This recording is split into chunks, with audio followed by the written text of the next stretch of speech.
The other game I played this week, I played with my wife. This one is in a very small box from All Play. It's called Sail. And this game is really cool.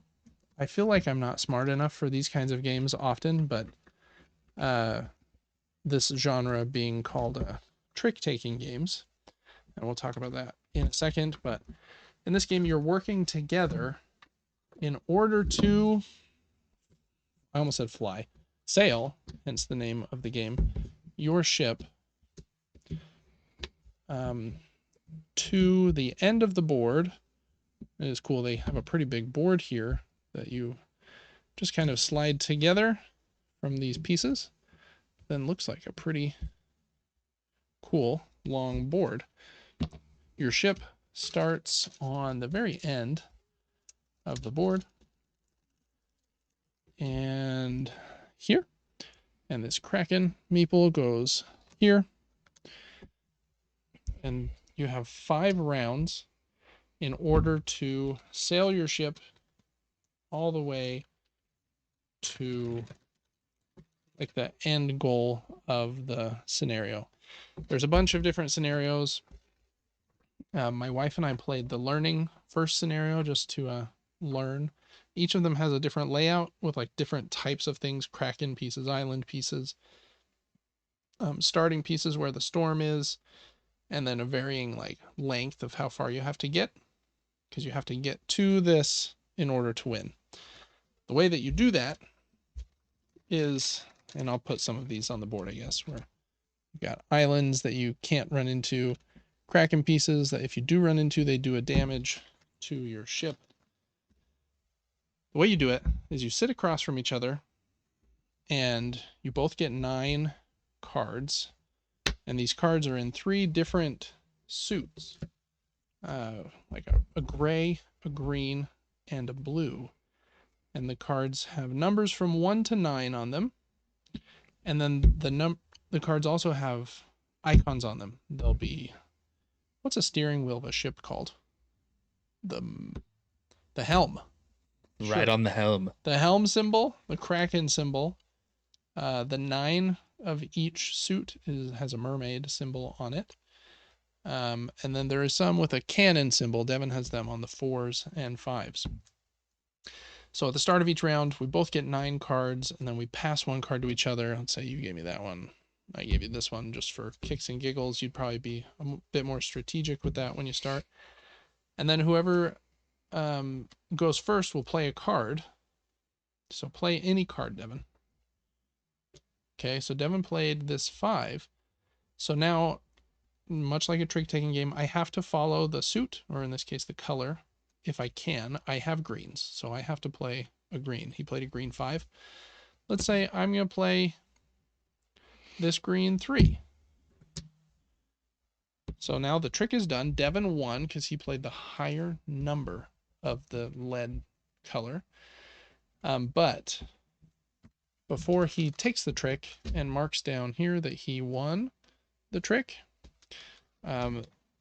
each combination of those icons does something different, and they have these really nice player aids that show what all of them do. Let's just show this card here.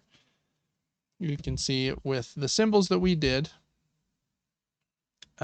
which is a cannon and this Kraken card, it means we get to put 1 card back in the bottom of the Kraken deck. This Kraken deck is basically just these cards wouldn't ever be there, but some cards that dictate if the Kraken caught up to us. And if we ever get to the bottom of this deck and that card is the only card left in the Kraken deck, then we lose. So filling that deck with more cards is helpful because some of them are going to be purged out of it. Anytime we take damage, we have to take a card out of this. So we'd put this card back in the Kraken deck. Hooray. So now it's on the bottom. We won't lose as easily. And that was our first trick of this round. Devin won, so he would lead again, actually. Okay, that's a good example. He did that 1 of gray. It has a helm and the Kraken. I'm going to play this 7. So now I've won this trick. So we both won 1 in this round. This one has 2 helms and a kraken. With 2 helms, you get to move. 2 helms and a kraken, we get to move, but we take 1 damage as well. So this card for our damage would go into the discard pile over here. So we're a little bit closer to losing to the kraken, but we also got to move.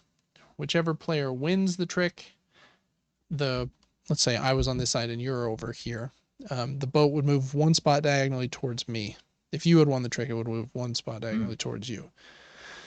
So that's how you're moving your ship around, trying to, again, avoid obstacles, get to the end. The other way that one way that the round can end is if any one person wins 4 tricks. We have 9 cards, so we'd like to play as many combinations as we can.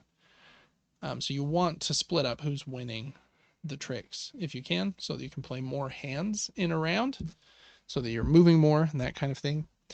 The tricky part with the mermaids is they're very handy, because if you're ever able to both play a mermaid, then the ship gets to move 1 spot straight, which is kind of like 2 movements. But to do that, if I was going to play this 9, for example, since I won the last trick, now Devin's forced to play blue if he has a blue. And unfortunately he does. But if he didn't have any blue, then he could play that green, or not that one, the gray 9 mermaid. And then we have played a set of matching mermaids. So before you play your mermaid, you want to be pretty sure that you have purged all of the rest of the cards of that color from your teammate's hand. So that's tricky. We actually didn't pull the mermaid off, Lacey and I, when we were playing. But you have to get to the end by the end of 5 rounds. If you die to the kraken, you lose. And there is actually one other loss condition.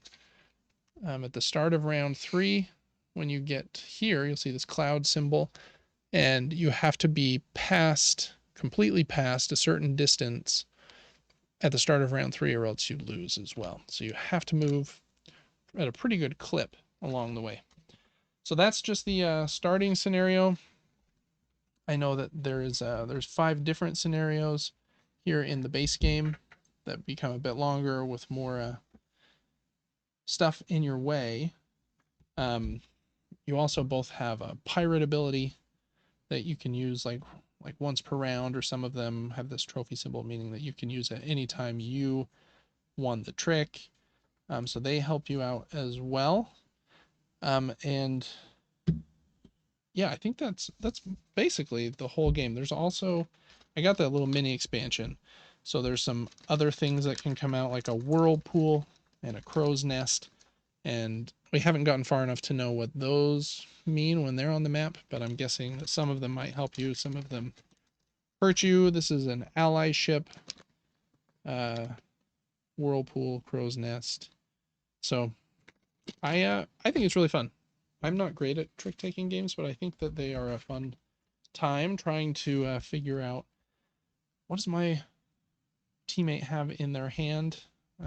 You don't know everything perfectly, because there will be some cards left in the deck after you deal the 9 cards to everybody.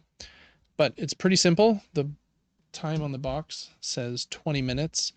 And we were a little slow our first game, trying to figure out like how strategic we should be, how much we should be looking through the discard pile, and figuring out exactly what cards my teammate has or not. We maybe were a little bit long with that, but I think it took us about half an hour. So anyways, pretty positive first impressions of Sail. Again, just really love the variety of experiences that Allplay has in their tiny little games in these small little boxes. So Devin, as I put this one away, is that one intriguing to you to play, or? Much more than the first game, for sure. I do like that you're kind of working together, and to avoid obstacles, you almost want to take turns winning. Yeah. Because when someone wins and they're able to move in that turn, you might accidentally run into things. Yep, you have to be pretty purposeful. And there's a lot of mechanics like that. Yep. yes, purposefully play every single turn based on the limited information that you have about what they are holding. Yep. Because I assume you cannot share that info or it would ruin the game. That's right. Once you can talk between rounds, but once you start the round and deal the cards out, you can no longer talk to each other. I'm very, very picky with cooperative games because I don't know.